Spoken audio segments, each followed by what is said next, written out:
Hey guys, it's Tala with Shadow Seekers. Today's episode is going to be part two of the story Bored to Death.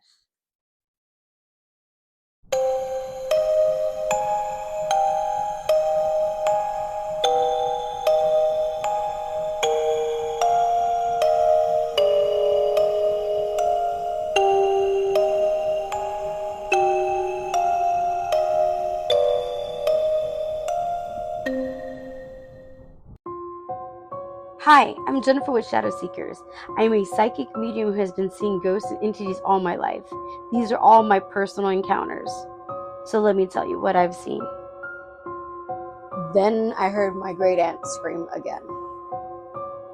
As she screamed, this scream seemed to go a bit longer than what it did the first time. It was a long, and then at the very end of the scream, it did a gurgle sound, like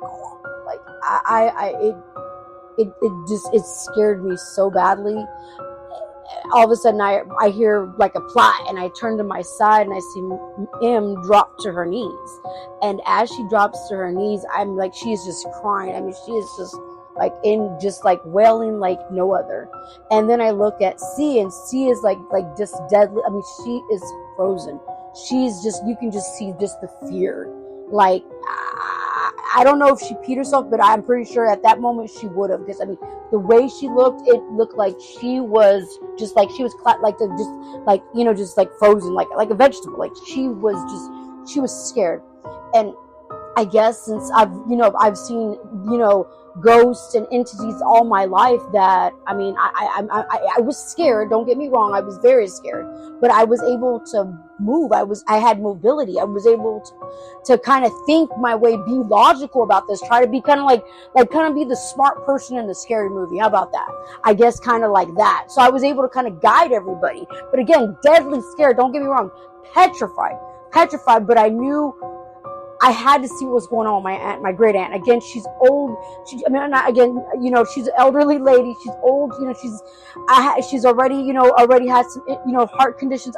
I loved her. I loved her. I had to make sure she was safe, but at the same time, I had to make sure they were okay as well. So it was just like, so I was like, I said, okay, so let me give you a layout where we're at. We're in the game room. That's where we're playing the game. This is where everything took place. And the game room's a long, fat room, and if you're looking at it from a front, like a hamburger, you would see on the left would be my brother's room, and on the right would be the door to go to the backyard. And then in front of it, has two more like little small openings. One's an opening to go into the kitchen, and the other one is like a small hallway that leads to the formal living room. So I said, we got to go see if she's okay. We got to. So we go down the hallway that leads to the formal living room. And we're going down that way, and we just hear like shuffling, like something like that. I mean, it went like so fast. And immediately when that happened, it felt like it was running towards us. It was just, I mean, so fucking fast. And immediately, C just passed out. She hit the floor. She knocked the fuck out. I mean, she hit it. And M was just, she screamed. She grabbed me so tight. It felt like whatever that was ran through us. I just felt it come and go. It's all I could do was close my eyes. It's all I could do was hold her hand and close my eyes. I was so freaking scared. I was like, and then all of a sudden I just kept my eyes closed, and then she's crying. I'm holding her. I don't want to open my eyes. I just felt like it was in my face. Like it was still in my face. Like something was breathing. I just felt like if I opened my eyes, whatever that was ran right into my face. And I just could not open my eyes. I said, nope, I'm not opening my eyes. I know I'm not going to open my eyes. And finally, after a minute or two, I started feeling like I could breathe again. I felt like, okay, like it was easing away. Not necessarily not like necessarily not looking at me. It was just like backing up, I guess you can say. And I felt I could breathe again. I was like, okay. I felt like everything was fine. So then I slowly began to open my eyes. As I opened my eyes, it was still dark, but I could see the light in my in my TV again, it was with that black static again. And luckily, again, we turned off the volume, so it was still showing that. So I was like, great. And then for some reason, not my kitchen light could turn on, but the light that goes above the sink of the kitchen, that one was able to turn on. So we had a little bit of light going for us. I'm trying to make everybody, because Maria, again, we're scared, and she's still passed out, or she's playing dead. I don't know, but she is still down. You know what I mean? So I'm trying to just say, we're doing it. So we wheel her towards the kitchen where there's more light. You know what I mean? And Maria's like, I'm not staying by myself, but we can't leave. And then again, I hear the same thing. I hear my aunt scream. And again, oh my God, I just felt like she was in pain, like she needed me. I have to go to her. I have to go to her. So it's like, I have to, and just so happens right when we're about to start walking, C wakes up. And she's like, you're not leaving me behind. It's like she had this intuition. You ain't leaving me behind. And she jumped like on my back, like, girl. She like kind of made me like stumble a little bit forward. Hold on. She's like, you're not leaving me behind. I was like, we just thought, so you're not leaving. Like, she was like pissed, And I understand I'd be pissed too, but I was like, you have to stop. My aunt's crying. I gotta see if she's okay. And they're like, we're going to get us. They're like on me. Like, it's hard to walk. I'm like walking. Like, I feel like my back on my right leg is like, I feel like it's kind of like it's paralyzed. Because they're like holding it so close to me, and I'm like shuffling on one foot. It's like, dude, like, let me freaking walk, And as we get to the living room, we turn to our left, and to the left is where the opening to the hallway. Now, keep in mind, this hallway, as soon as you walk into that hallway, the door to your right will be my dad's room, my parents' room. And the door right in front of your face, again, in that same walkway, is my room. And then you look to your left, and it's a long hallway.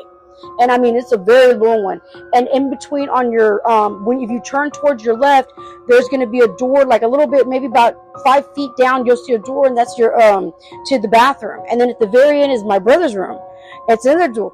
So we get to that hallway, and all of a sudden we hear, but this time it wasn't like it was coming towards us. It was like it was coming from another direction. Like, I guess not like maybe, again, if I showed you the layout of mouse, it's like goes in a circle, like they were coming back around. Does that make sense? And they stopped. Okay. So it's like as though they stopped it there at the end of the hall. I had to see what it was. We had to see what it was. So we walk into that hallway, and I do a peek, and what I see,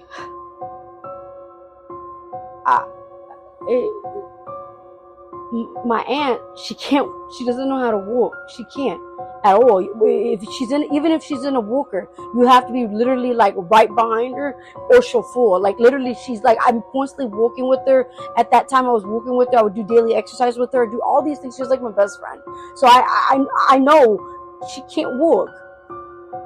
Tell me why she's at the very end of the hallway, standing up by herself, but kind of like bent down, like as though she's trying to say boo to my brother's door, like that. She's like that way, that, kind of crouched, like boo, like with a knee. Like, that's what she looks like she's about to do, but she's facing that way. And see, burnt out. When I say she burnt out, she left out my front door so fast. This girl was gone. Maria, she wanted to leave too, but she was so scared. She didn't know what to do. And she felt like she just, I don't think she, I don't know. She just felt like, I guess she didn't think she could make it. Like, C left. C was gone. So we walk into this closet. I said, "You going with me? I got to see. That's my aunt. I got it. I was scared, but not scared. It's hard. Again, I love her. Does that make sense? So I'm terrified, but I'm not terrified. I have to see. I know that's her. Why is she standing like this? I got to figure it out." And then the lights turn on, and she jumps. And when she jumps, she's facing us. Maria passes out. She hits the floor like nasty. She had a gash. Like, she hit herself pretty goddamn hard. She passes out. She's out. I pee on myself. I'm not gonna lie. I peed on myself. I was so. She was standing like up, like straight, like kind of like a normal person, like she just turned around and goes like like surprised, but now instead of her knees being bent, they're straight, like she said. She can't do that, especially jump like that. What the hell? She takes some youth for me, love. Like what?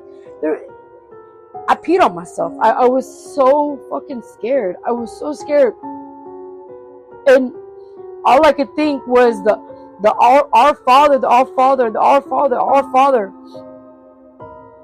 And then and as I'm like standing in the middle of that hallway, we're like kind of like facing off. I'm at one end, she's at one end, and at one time I hear and I just closed my eyes, and I feel like she ran up to me, and I just like, I'm not gonna open my eyes. I'm not gonna open my eyes. So I had my face, like my eyes closed but facing to the right, and I'm not gonna open my eyes. I just could feel the and I just did not want to open my eyes. Did not want to open my eyes. And then all of a sudden, it faded. It faded. The feeling faded, and I could breathe again. And all of a sudden, I open my eyes and I look, and she's back at the other end, still standing there. And now she's giggling, like she's fucking with me. Like, I know I'm scaring you. I know I am. And I was like, nope, you don't scare me. And I started praying again. But then she knew me. She knows what scares me. She smiled while I was praying. After, like I said, in the mid-pray, I was saying my prayer. She started smiling, and as she smiled, she went to her right, and she started putting her hands on the wall. She started crawling on that wall. I was like, oh my God. She started crawling on the wall and then went to the ceiling. I was so fucking scared. That right there is scary. Don't chase me, don't crawl. I mean, that scared me so bad. And I just kept on praying. And when I opened my eyes, I felt like everything was fine. But when I looked up, she was right above me. And she fucking scratched me so hard on my eye that I have a mark. It was like my skin kind of did a flap. It looks worse than it is, because again, it's like she scrapped. My skin was like peeling, you know what I mean? And I just kept on saying the Our Father, the Our Father. And as I did that, I opened my eyes and I just started feeling better and better. I went into her room and I grabbed my cross, and I kept saying the Our Father, and I went up to her. Kept saying it with the cross in my hand, saying Our Father, the Our Father, the Our Father, the Our Father, until she finally dropped into my hands. And within seconds, my parents start walking in. They yelled at us and said, "What are y'all doing? What are you doing with your hand?" I was like, I just smiled. I was so happy to see them. I was so happy that it was over. Thank you so much for watching another Shadow Seeker encounter. Please remember to like, subscribe, and comment down below. And we'll be back soon with another Shadow Seeker encounter. R.I.P. Rest in paranormal.